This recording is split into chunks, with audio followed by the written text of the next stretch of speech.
श्री गणेशाय नमः। वागर्थाविव सम्पृक्तौ वागर्थप्रतिपत्तये जगतः पितरौ वन्दे पार्वती परमेश्वरौ। श्रीमद्भागवत महापुराण षष्ठम अध्याय विराट स्वरूप की विभूतियों का वर्णन। ओम नमो भगवते वासुदेवाय। ब्रह्मोवाच वाचां वह्नेर्मुखं क्षेत्रं छन्दसां सप्तधातवः हव्यकव्यामृतानां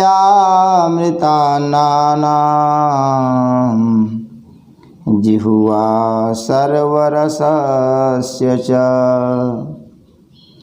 सर्वासूनां च वायोश्च तन्नासे परमायने अश्विनोरोषधीनां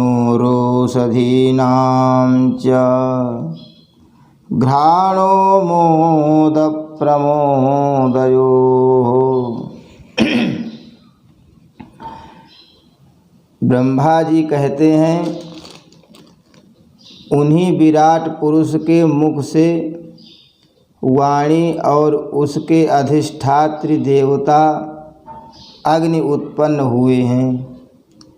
सातों छंद गायत्री, त्रिष्टुप, अनुष्टुप, उष्णिक, बृहति, पंक्ति और जगति, ये 7 छंद हैं। उनकी 7 धातुओं से निकले हैं। मनुष्यों, पितरों और देवताओं के भोजन करने योग्य अमृतमय अन्न, सब प्रकार के रस, रसनेन्द्रिय और उसके अधिष्ठात्री देवता वरुण विराट पुरुष की जिह्वा से उत्पन्न हुए हैं।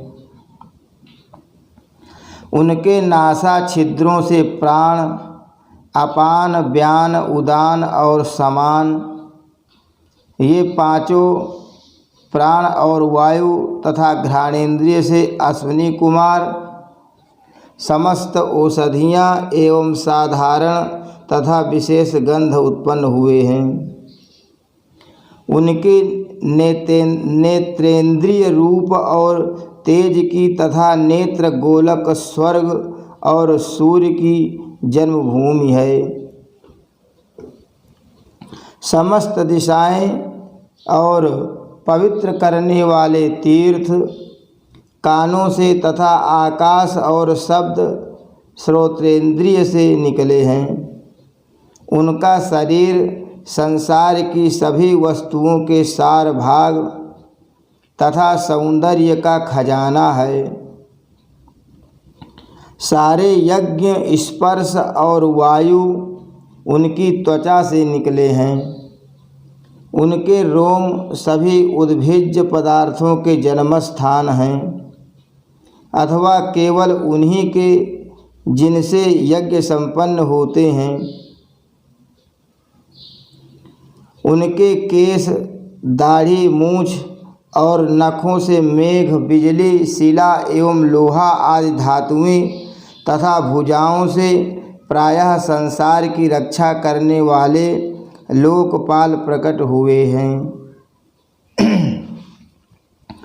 उनका चलना फिरना भूः भुवः स्वः तीनों लोकों का आश्रय है। उनके चरण कमल प्राप्त की रक्षा करते हैं और भयों को भगा देते हैं तथा समस्त कामनाओं की पूर्ति उन्हीं से होती है।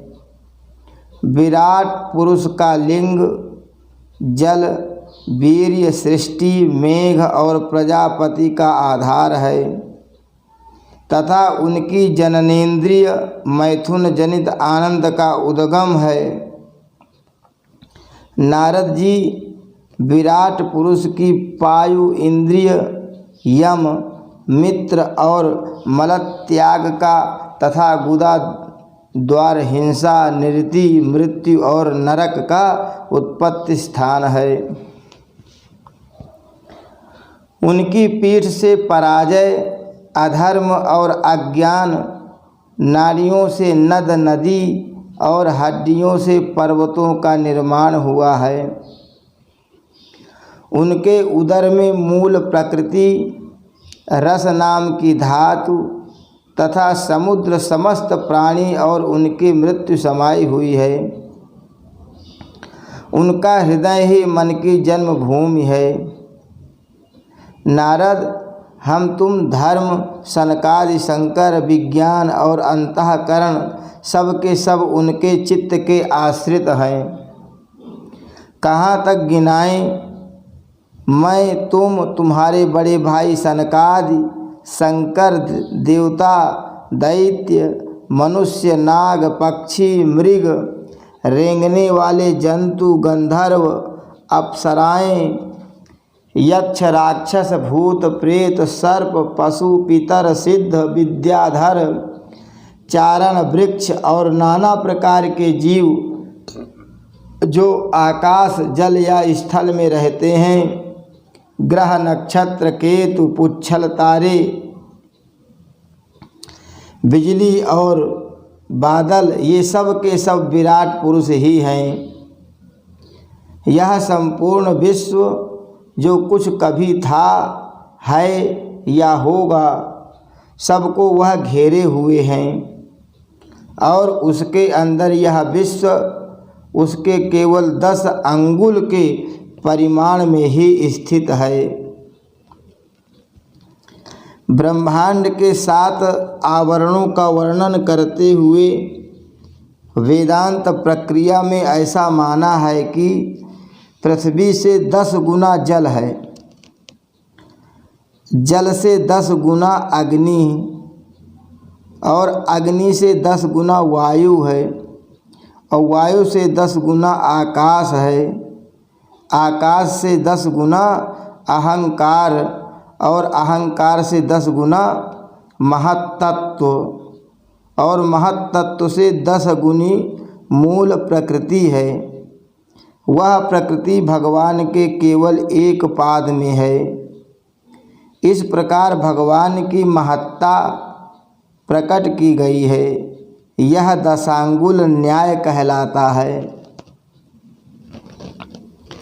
जैसे सूर्य अपने मंडल को प्रकाशित करते हुए ही बाहर भी प्रकाश फैलाते हैं, वैसे ही पुराण पुरुष परमात्मा भी संपूर्ण विराट विग्रह को प्रकाशित करते हुए ही उसके बाहर भीतर सर्वत्र एक रस प्रकाशित हो रहा है। मुनिवर, जो कुछ मनुष्य की क्रिया और संकल्प से बनता है उससे वह परे है और अमृत एवं अभय पद मोक्ष का स्वामी है। यही कारण है कि कोई भी उसकी महिमा का पार नहीं पा सकता। संपूर्ण लोक भगवान के एक पाद मात्र अंश मात्र है तथा उनके अंश मात्र लोकों में समस्त प्राणी निवास करते हैं। भूलोक, भुवरलोक और स्वरलोक के ऊपर महरलोक है। उसके भी ऊपर जन, तप और सत्य लोकों में क्रमशः अमृत, क्षेम एवं अभय का नित्य निवास है। जन, तप और सत्य, इन तीनों लोकों में ब्रह्मचारी, वानप्रस्थ एवं सन्यासी निवास करते हैं। दीर्घकालीन ब्रह्मचर्य से रहित गृहस्थ भूरलोक, भुवरलोक और स्वरलोक के भीतर ही निवास करते हैं। शास्त्रों में दो मार्ग बतलाए गए हैं, एक अविद्या रूप कर्म मार्ग जो सकाम पुरुषों के लिए है, और दूसरा उपासना रूप विद्या का मार्ग जो निष्काम उपासकों के लिए है। मनुष्य दोनों में से किसी एक का आश्रय लेकर भोग प्राप्त कराने वाले दक्षिण मार्ग से अथवा मोक्ष प्राप्त कराने वाले उत्तर मार्ग से यात्रा करता है, किंतु पुरुषोत्तम भगवान दोनों के आधारभूत हैं। जैसे सूर्य अपनी किरणों से सबको प्रकाशित करते हुए भी सबसे अलग हैं, वैसे ही जिन परमात्मा से इस अंड की और पंचभूत एकादश इंद्रिय एवं गुणमय विराट की उत्पत्ति हुई है, वे प्रभु भी इन समस्त वस्तुओं के अंदर और उनके रूप में रहते हुए भी उनसे सर्वथा अतीत हैं।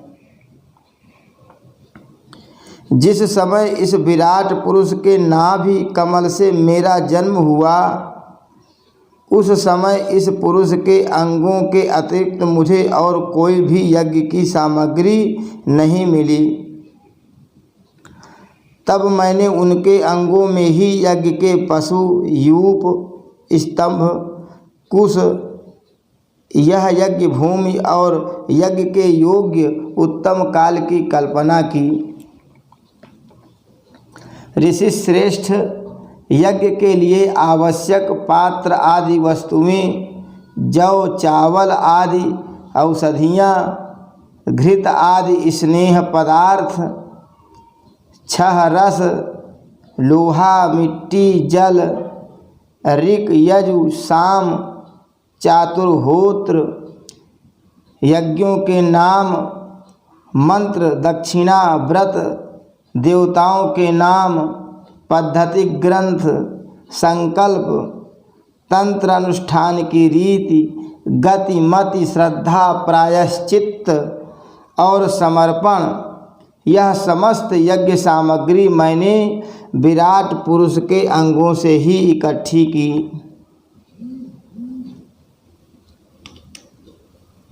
इस प्रकार विराट पुरुष के अंगों से ही सारी सामग्री संग्रह करके मैंने उन्हीं सामग्रियों से उन यज्ञ स्वरूप परमात्मा का यज्ञ के द्वारा यजन किया। तदनंतर तुम्हारे बड़े भाई इन 9 प्रजापतियों ने अपने चित्त को पूर्ण समाहित करके विराट एवं अंतर्यामी रूप से स्थित उस पुरुष की आराधना की। इसके पश्चात समय समय पर मनु ऋषि, पितर, देवता, दैत्य और मनुष्यों ने यज्ञों के द्वारा भगवान की आराधना की। नारद, यह संपूर्ण विश्व उन्हीं भगवान नारायण में स्थित है, जो स्वयं तो प्राकृत गुणों से रहित हैं, परंतु सृष्टि के प्रारंभ में माया के द्वारा बहुत से गुण ग्रहण कर लेते हैं। उन्हीं की प्रेरणा से मैं इस संसार की रचना करता हूँ। उन्हीं के अधीन होकर रुद्र इसका संहार करते हैं और वे स्वयं ही विष्णु के रूप से इसका पालन करते हैं, क्योंकि उन्होंने सत्व, रज और तम की 3 शक्तियाँ स्वीकार कर रखी हैं। पुत्र, जो कुछ तुमने पूछा था उसका उत्तर मैंने तुम्हें दे दिया। भाव या अभाव कार्य का कारण के रूप में ऐसी कोई भी वस्तु नहीं है जो भगवान से भिन्न हो। प्यारे नारद, मैं प्रेम पूर्ण एवं उत्कंठित हृदय से भगवान के स्मरण में मग्न रहता हूँ। इसी से मेरी वाणी कभी असत्य होती नहीं दिखती। मेरा मन कभी असत्य संकल्प नहीं करता और मेरी इंद्रियां भी कभी मर्यादा का उल्लंघन करके कुमार्ग में नहीं जाती। मैं वेद मूर्ति हूँ, मेरा जीवन तपस्यामय है। बड़े बड़े प्रजापति मेरी वंदना करते हैं और मैं उनका स्वामी हूँ। पहले मैंने बड़ी निष्ठा से योग का सर्वांग अनुष्ठान किया था, परंतु मैं अपने मूल कारण परमात्मा के स्वरूप को नहीं जान सका, क्योंकि वे तो एकमात्र भक्ति से ही प्राप्त होते हैं। मैं तो परम मंगलमय एवं शरण आए हुए भक्तों को जन्म मृत्यु से छुड़ाने वाले परम कल्याण स्वरूप भगवान के चरणों को ही नमस्कार करता हूँ। उनकी माया की शक्ति अपार है। जैसे आकाश अपने अंत को नहीं जानता, वैसे ही वे भी अपनी महिमा का विस्तार नहीं जानते। ऐसी स्थिति में दूसरे तो उसका पार पा ही कैसे सकते हैं। मैं, मेरे पुत्र, तुम लोग और शंकर जी भी उनके सत्य स्वरूप को नहीं जानते, तब दूसरे देवता तो उन्हें जान ही कैसे सकते हैं। हम सब इस प्रकार मोहित हो रहे हैं कि उनकी माया के द्वारा रचे हुए जगत को भी ठीक ठीक नहीं समझ सकते। अपनी अपनी बुद्धि के अनुसार ही अटकल लगाते रहते हैं। हम लोग केवल जिनके अवतार की लीलाओं का गान ही करते रहते हैं, उनके तत्व को नहीं जानते। उन भगवान के श्री चरणों में मैं नमस्कार करता हूँ। वे अजन्मा एवं पुरुषोत्तम हैं। प्रत्येक कल्प में वे स्वयं अपने आप में अपने आप की ही सृष्टि करते हैं, रक्षा करते हैं और संहार कर लेते हैं। वे माया के लेस से रहित केवल ज्ञान स्वरूप हैं और अंतरात्मा के रूप में एक रस स्थित हैं। वे तीनों काल में सत्य एवं परिपूर्ण हैं, न उनका आदि है न अंत है। वे तीनों गुणों से रहित सनातन एवं अद्वितीय हैं। नारद, महात्मा लोग जिस समय अपने अंतःकरण, इंद्रिय और शरीर को शांत कर लेते हैं, उस समय उनका साक्षात्कार करते हैं। परंतु जब असत पुरुषों के द्वारा कुतर्कों का जाल बिछाकर उनको ढक दिया जाता है, तब उनके दर्शन नहीं हो पाते। परमात्मा का पहला अवतार विराट पुरुष है।